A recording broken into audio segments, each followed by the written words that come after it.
The Nigerians have been speaking on their expectations of the incoming administration with regards to that. And our correspondent, Lara Folayo, went on the streets to speak with some Nigerians. Let's just have that report. When we return, we'll have that conversation in-depthly. The present administration assumed office 8 years ago with campaign promises bordering around infrastructure development, job creation, improved credit access, impressive real GDP growth, agricultural development, and stabilizing the naira, amongst others. As at 2015, inflation was in single digits of 9%. The naira at that time hovered at about 197 to the dollar. Unemployment rate was also 10.4%. 8 years later, inflation is 22.2%. The naira stands at 748 naira to the dollar. Unemployment at the last count was at a 13-year high of 33.3%, and there are projections by experts it will rise to 40.6% this year. Public debt also stands at 46.25 trillion naira. Reports show at least 40% of the country's population live below the poverty line, while nearly 12% of the world population in extreme poverty lives in Nigeria. The country's multidimensional poverty index also indicates 63% of the population is multidimensionally poor. Government is work in progress. Development is work in progress. Some of this work you see physically, empirically. Some of them you see vis-a-vis policy. To the average Nigerian on the street, surviving has not been easy, and the perception is that the authorities have not done enough. If you have 100,000 naira in the bank now, it's better you use it for something rather than keep it there, because on daily basis, the naira keeps on shedding its value. Before 8 years ago, I'm a full housewife, I don't work, and I live large. But now I have to come out to work. When it comes to agriculture, I think the government really did well when it comes to agriculture. Farmers have been empowered, and in that I can really comment on the government. Even what happened just of recent, that in our own country, we are not able to access our own money in the bank. Just for the frustration, a lot of people died. The country now has a president-elect who is set to take over the nation's affairs.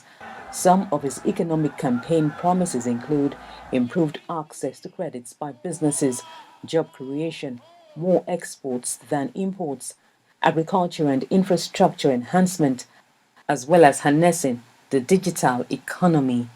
What this new government should do and can do is to basically focus on food security. I think that is where, the country has a lot of fault lines. The common man says the campaign promises are not new, but is hopeful of seeing the new government hit the ground running and walk its talk. With what the incoming president have done, that he was Lagos State Governor. So we believe, I for one, I'm a graduate, I don't have work. I believe in him, that him coming, I might have work. Let government be very proactive. Let government be sincere. Let there be sincerity of purpose. If you are going to bring up a policy, it may be injurious, it will be very tough on people. But if you come out clean, open, people know that, okay, this is what is going to happen. Infrastructure, fighting corruption and insecurity that are critical to economic growth and development, which they would want the incoming administration to take very seriously. Lara Folayo, TVC News, Abuja. Well, thank you very much, Lara Folayo. Well, that short report there on the economy and also the expectations of Nigeria. This is something that we're going to have to really, we as the nation, but then President-elect and when he becomes president, as well as his deputy, are going to have to be working at it. And by the way, live pictures, we're moving ever so, surely towards that 10 o'clock deadline. It's just 12 minutes to 9 right now, 10 o'clock. So you can see the state of preparedness. All of this is leading up to 10 o'clock that we've been serenading all morning. Looks very sharp and befitting as should be the case. Colorful too. Yes, I think I think we can see the Navy. I think that's the Army in red. But there are specialists over there in Abuja who will be giving us the running commentary when the time comes. It's a whole industry. It really is, and we were speaking earlier also before talking about the economy. I think Ayo was trying to give us an insight into what the security entails, and we've spoken about that. Everybody's going to have to come through that van into here. But back to the economy, and Kayode, expectations are very, very high. You spoke about this earlier. Expectations are very high, and it's oh, that's a lovely picture, isn't it? Okay, those people just. We're going to see many aspects of our, military today. So, as I was saying, that bit about people having an expectation, it's not unreasonable because it's a new president, it's a new person in office, and it's like turning over a page. And so people will be looking from day one for things to be right. I think people have to know that it's going to take a bit longer than that, but not forever. That's the more reasonable approach. But look at that lady in that report who said, I'm a graduate, I don't have a job, for instance. This is the very kind of thing that Tinubu has said in the past, that we're going to have to remove that. We're going to have to scratch all of that out. And I guess people can just wish him the best and hope that he can really deliver on his words, because people are going to hold him. And earlier we were talking about tough decisions. Nobody spoke about removing the subsidy on fuel. I don't know where we are on that, because Babatunde Raji Fashola has said that. What are you people talking about? The thing has been removed. Only yesterday. It has been removed. So that's an interesting one right there. It is. Because that caught, at least caught me, unawares. You see, it's been quite shady how the Nigerian political affairs have been run for the past 8 years. Just imagine, a government is taking a position that they will remove subsidy. An insider in that government is saying that this subsidy has been removed. If there is a confusion at that point, what do you think will happen to you and I? And that's why I cannot speak authoritatively on this issue, because even those who are concerned are as confused as we are. But the expectations, as we were talking about it, them are very high on the part of Nigerian people. And being specific now, you can see from the interview that we have seen, people emphasize more on food, food security. I'm sorry, I get into proverbs easily. The Yoruba people will say, "Tebiba yoninu ishe." Once you are able to solve the problem of hunger in poverty, the rest is done, because you have less pressure. And the president, in one of his campaigns that later became an instrument of entertainment, he said, recruit 50 million youth into the Nigerian army. That's not where I'm going to. But he asked a question rhetorically. He said, what are they going to eat? Agbado, cassava.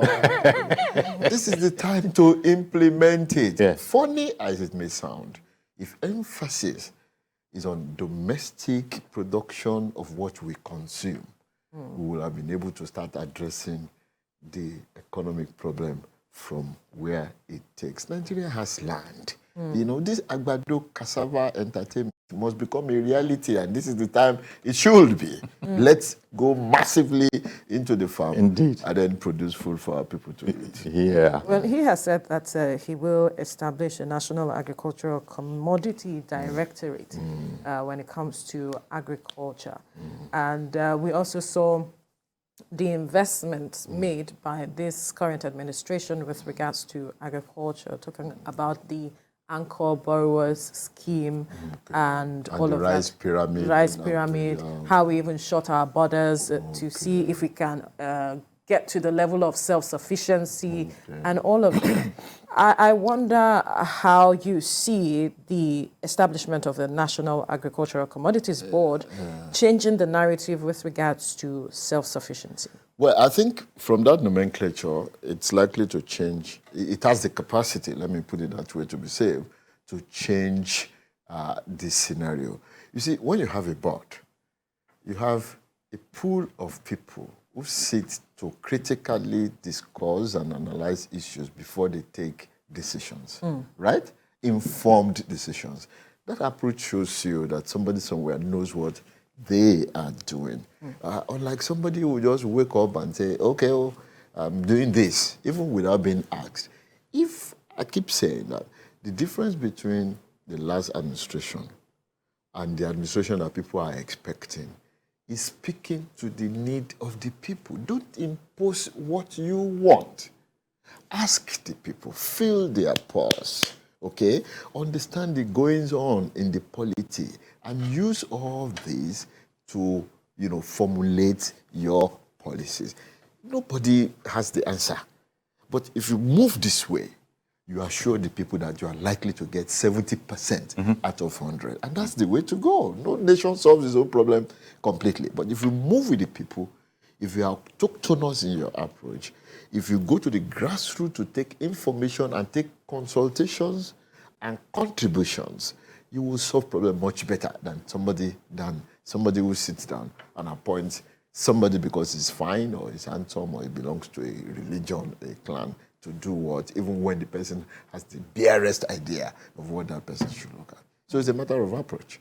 The approach must be autochthonous, must be all-inclusive, and then once that method is right, then the end result will give us something fair. It may have room for improvement, but it will be fair. Okay. Before we continue, the running live commentaries in Abuja, Eagle Square. So let's pause a bit and get some background to some fancy footwork that I'm seeing from our gallant men of the military right there. Very closely. What's your name and your designation? My name is Fayyad. I'm the group CEO of SAMPRO. We are the strategic partner of the Nigerian Arab Gulf Chamber of Commerce. And we are here to attend the inauguration of Mr. President, and we wish all the best for Nigeria. We are 5th generation in Nigeria, and we believe in Nigeria. It's the land of opportunities. It's the place to be. It's the gem of Africa. And we wish you all the best. God bless you. God bless Nigeria. What do you foresee to be the future relationship between Nigeria and the Arab world? Well, we see a lot of opportunities in the trade and investment, and we'll see a lot of potential opportunities and business cooperation in terms of trade, in terms of investments, in terms of relationship, which we are working on it since the last 2 years, and we are taking it to the next level, hopefully, with the new president. Thank you so very much. Thank you. And do have a great time. Absolutely. Top dignitaries from around the world are gathered here. The ceremony is scheduled for 10 a.m. and we're going to be here to keep you abreast of everything as it happens. Stay with us. Thank you.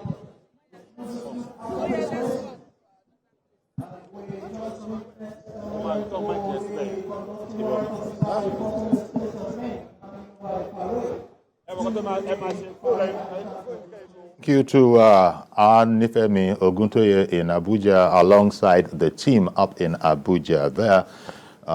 It's just 3 minutes to 9 o'clock. You know, I actually am enjoying the time check thing that we're doing. It reminds me of my days in radio, where time check was everything. Old school radio. I don't even know if nowadays, maybe, I don't know.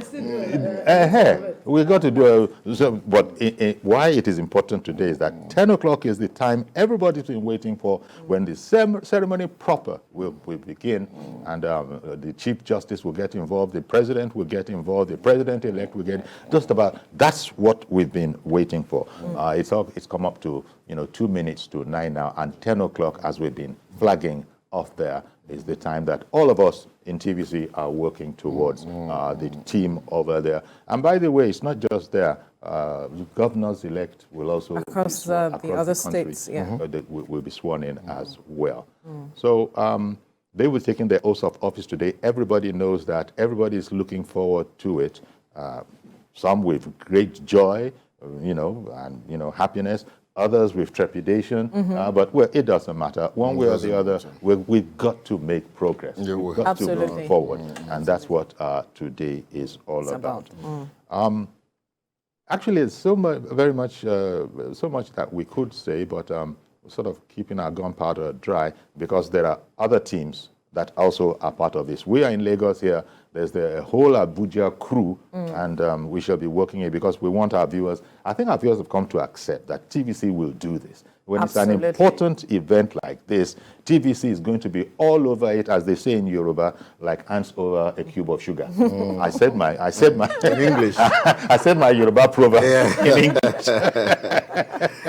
Okay, then. So expect that TVC will bring to you every detail of this event as it happens at the Eagle Square. We have our correspondents also spread across Nigeria, where we also see governors-elect being inaugurated as well today. So whichever angle we will be covering it from, TVC will definitely be bringing you all of the details as events unfold at the Eagle Square. We will be staying with the Eagle Square for a major part of today because that's where most of the action will be taking place with regards to the president-elect and his advice. So definitely TVC will be on top of every of the coverage today to bring you all the details. Okay.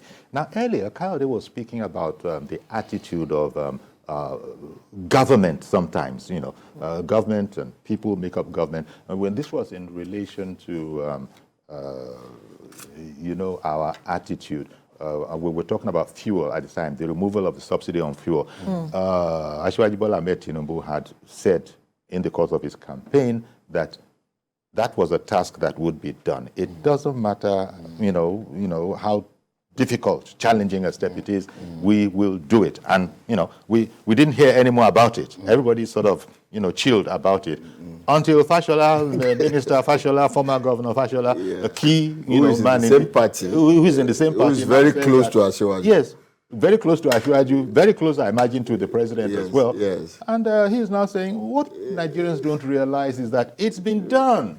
The deed has been done. So I don't know. And Kayode then used that opportunity to comment on sometimes the attitude of government vis-a-vis the people. We were speaking earlier about many people feeling that this government doesn't understand me. They don't feel my pain. They don't know where I am. That's the disposition of Nigerian people as of today. Exactly. So here we are. If indeed it has been done, then why wouldn't they just say so? So I guess the Tinubu administration is going to have to work towards this whole matter of better clarity, better communication. Yes. Because it was said of the outgoing Political administration. communication. Yes, political, correct, and timely political communication. Because when you are roasting groundnut for a blind man, you must be whistling so that you know that you are not eating the groundnut.